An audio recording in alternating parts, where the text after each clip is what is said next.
This is a story about two men. Their lives are very different, but they change each other forever. One man is named Philippe. He is a white man, about 40 years old. He is very rich and lives in a big, beautiful house in Paris. The house has many rooms, expensive paintings, and quiet hallways. Philippe owns this house. He has a lot of money from his family and his own work. He is well educated and likes classical music, art, and literature. He enjoys the finer things in life. However, Philippe has a very big problem. Many years ago, he had a paragliding accident. The accident damaged his spinal cord very badly. He is a quadriplegic. This means he cannot move his body from the neck down. He cannot use his arms or his legs. He needs help for every single thing in his daily life. Philippe spends his days in a special electronic wheelchair. He controls it with a small joystick near his chin. He needs someone to get him out of bed in the morning, to wash him, to dress him, and to help him use the bathroom.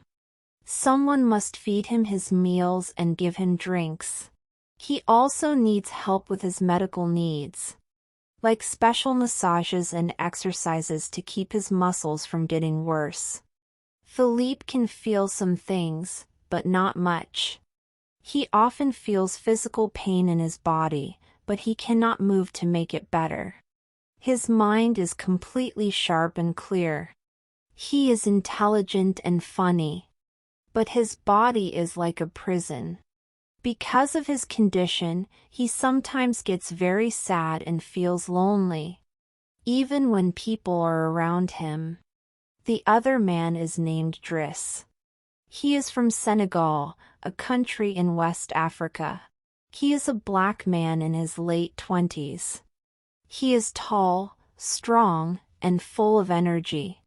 He lives in a small, crowded apartment in a poor part of Paris.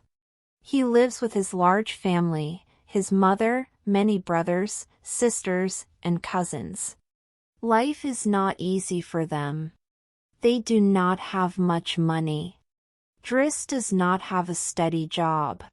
He sometimes does small, illegal things to get money, like stealing or selling stolen items. He is not a violent criminal, but he is often in trouble with the police. He has just finished 6 months in prison for robbery. Driss is a free spirit. He does not like rules or authority. He likes to have fun. He loves music with a strong beat. He loves to dance. He is loud and says exactly what he thinks. He does not worry about being polite in the way rich people expect. One day, Driss needs a document. This document is a proof that he is actively looking for work. He needs to show this paper to the social welfare office to continue receiving his unemployment money. His friend tells him about a rich man who is interviewing people for a job as a live-in caregiver. Driss does not want that job at all. He thinks it is boring and difficult work for old people. But he decides to go to the interview just to get the rejection paper. That paper will be his proof of job seeking. Driss goes to Philippe's big, elegant house. He feels out of place. Many other men are waiting for the interview. They are all dressed in neat suits and look very serious. They are reading about caregiving. Driss is wearing casual clothes. He acts very relaxed. He is not nervous. When it is his turn, he goes into Philippe's large study. Philippe is in his wheelchair behind a big desk. A woman named Magali, who manages the house, is also there. Driss acts differently from everyone else. He does not show pity or a serious face. He does not try to sell his skills because he has none for this job. Instead, He talks about needing the rejection paper. He makes jokes. He is direct. Philippe asks him why he should hire him. Driss looks at all the expensive art on the walls and says maybe Philippe needs help with security, since the art is not very well protected. He is talking about his own past as a thief, but in a funny way. Philippe is not offended. In fact, he is interested. All the other applicants saw only a disabled man who needed their help. They treated Philippe with too much care, like he was made of glass. But Driss sees a man. He talks to Philippe like he would talk to anyone else. He even teases him a little. For the first time in a long time, Philippe feels normal. He feels like a person, not a patient. So, Philippe makes a surprising decision. He tells Driss that the job is his. It is a 1-month trial. Driss is shocked. He did not expect this. He thinks about it. The job comes with a nice private room, good food, and a good salary. It is better than his small, noisy apartment. He decides to give it a try. He moves into the big house. The first days are very difficult. Driss knows nothing about caregiving. The first morning, he must help Philippe get out of bed. It is a complicated process with a special lift. Driss almost drops Philippe. He must help Philippe brush his teeth, wash his face, and shave. He is not gentle. He puts too much shaving cream. He is fast and rough. Philippe does not get angry. He quietly tells Driss what to do. He is patient. Philippe's other staff, like Magali and the cook, are very worried. They think Driss is a disaster. He is not professional. Driss also must help Philippe with his medical routine. This includes putting on compression stockings.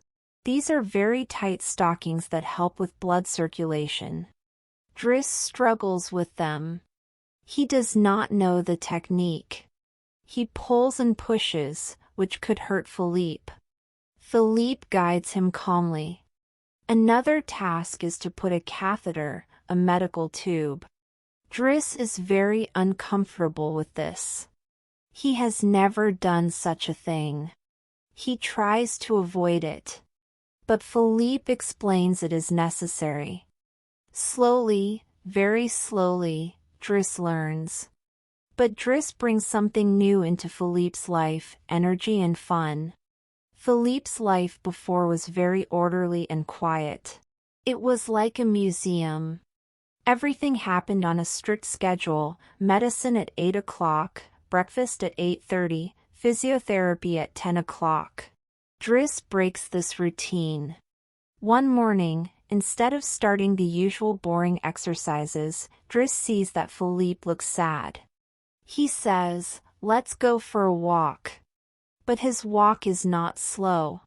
He pushes the wheelchair very fast through the garden. He makes sharp turns. He runs. For Philippe, it is thrilling. It feels like a roller coaster. He has not felt such speed and excitement in years. He smiles and laughs. It is good for him. Driss loves music. He plays loud pop and soul music in the house. He dances in the halls. He gets the other staff to smile. The quiet, serious house becomes more lively. Driss also has a different way of talking. He is honest. When Philippe gets his monthly medical checkup, the doctor is very cold and clinical. He talks about Philippe's body like it is a machine. After the doctor leaves, Driss says what he thinks. He says the doctor has no warmth. Philippe agrees. He likes that Driss speaks the truth. Philippe has a secret. He has been writing letters to a woman named Eleanor for 6 months. They have never met. They talk on the phone. Philippe is in love with her. But he is too afraid to meet her. He believes that when she sees him in his wheelchair, she will be disappointed. She will not see the intelligent, cultured man he is inside. She will only see his disability. So, he keeps the relationship only through letters and phone calls. Driss finds this ridiculous. One day, he sees Philippe looking at Eleanor's photo. Driss asks about her. Philippe explains. Driss does not understand why he does not just call her and meet her. To Driss, life is simple. You like someone, you see them. He pushes Philippe to call her right then.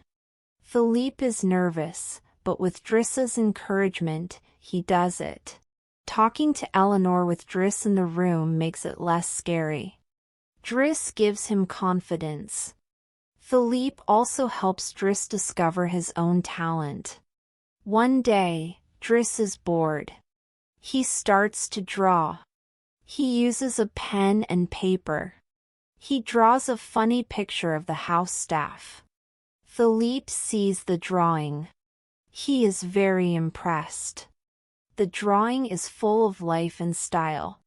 It is not academic art, but it is very good. Philippe encourages Driss. He tells him he has a gift. He even arranges to have one of Driss's paintings sold at an art auction. The painting sells for a lot of money. Driss cannot believe it. No one ever valued his art before. He always thought it was just a silly hobby. Philippe shows him that it is important. This gives Driss a new sense of pride and self-worth. Philippe has a social life with other rich people. They have fancy dinners and parties.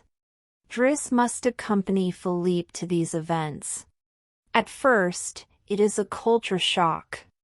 Everyone is dressed formally. They talk about politics, art, and wine. They use fancy words. Driss does not know the rules. At a formal dinner, he eats with his hands. He talks with his mouth full. He puts on his own music instead of the classical music playing. The other guests are shocked. They look down on him. But Philippe finds it amusing. Driss is being himself. He is not pretending. Surprisingly, some guests start to enjoy his energy. He makes a boring party fun. He even teaches some guests how to dance to modern music. Philippe watches and feels happy. Through Driss, he experiences these parties in a new, more joyful way. An important part of Philippe's life is physiotherapy. It is necessary to keep his body from deteriorating. The regular physiotherapist is very serious. The sessions are hard and boring. Driss creates his own version of therapy. He puts on upbeat music. He moves Philippe's arms and legs to the rhythm. He makes it a dance party. Philippe laughs during these sessions. It is not traditional, but it works. Philippe's body moves, and his mood improves greatly. Driss shows that care does not always have to be serious and sad. It can be filled with joy. Driss also gives Philippe small tastes of rebellion and freedom. One night, he takes Philippe out for a late drive in Philippe's fast, expensive sports car. Driss drives very fast on the empty streets of Paris. He lets Philippe sit in the passenger seat, properly secured. Philippe feels the speed and the wind on his face. His heart beats fast. It is a feeling of being alive that he thought he had lost forever. Driss also lets him smoke a cigarette, something his other caregivers would never allow. These small acts are huge for Philippe. They break the monotony of his controlled life. However, Driss's own family life is complicated. His mother is angry and disappointed in him. She thinks he is a failure who brings trouble to the family.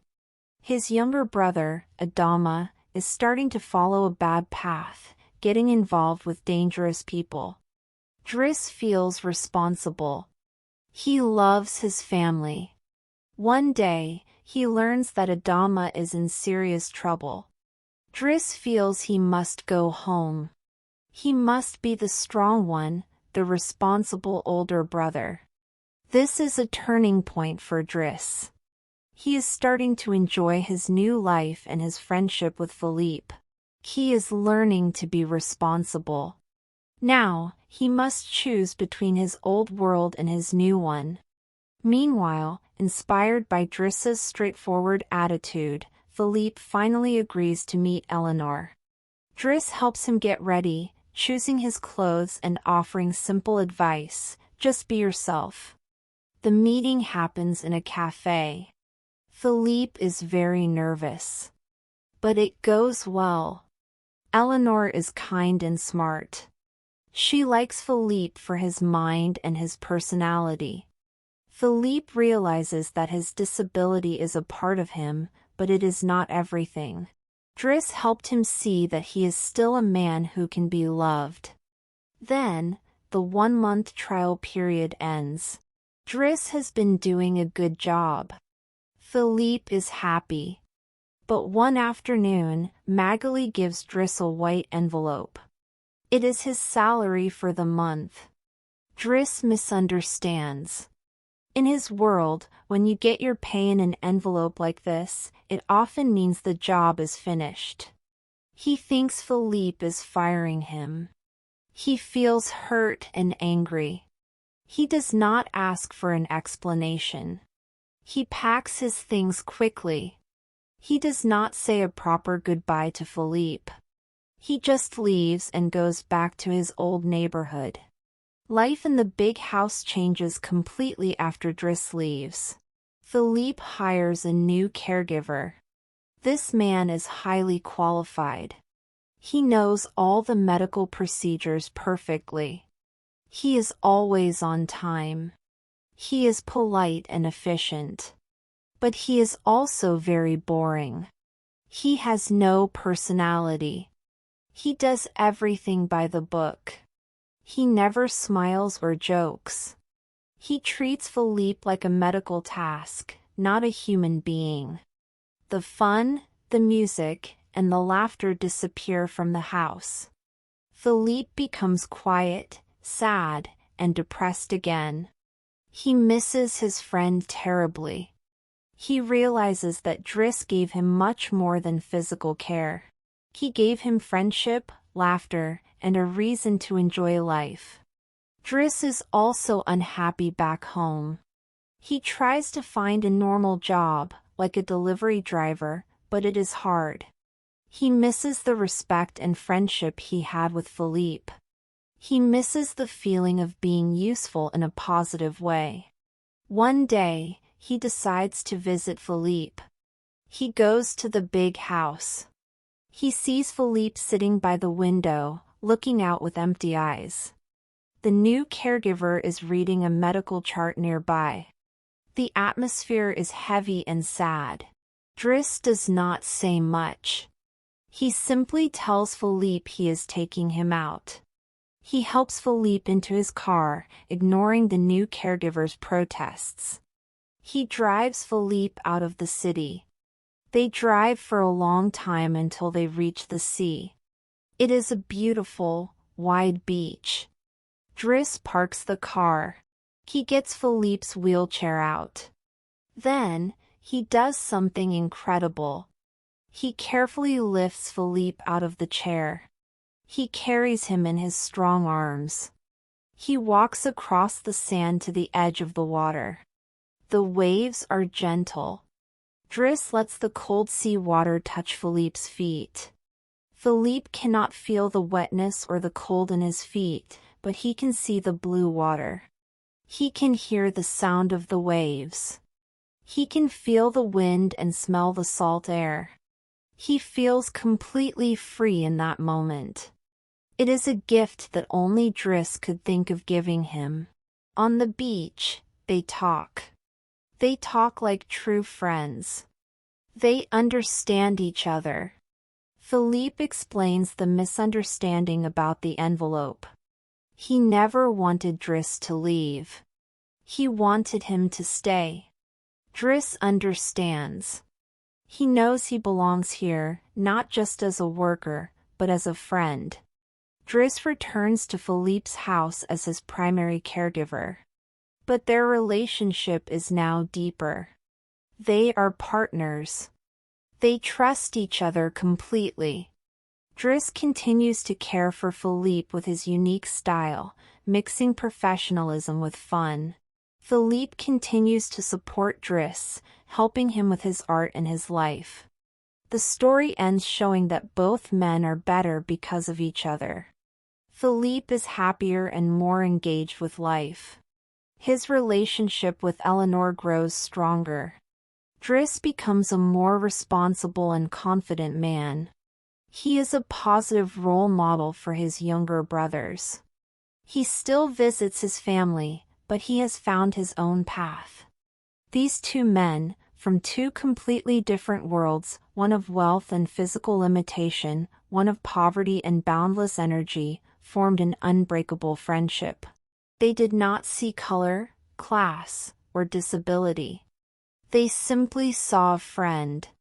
They taught each other how to live. Philippe taught Driss about art, patience, and the value of culture. Driss taught Philippe about joy, freedom, and living in the moment. They proved that the most important things in life are human connection, respect, and the courage to be yourself. Their friendship was truly untouchable. Nothing could break it or touch its strength.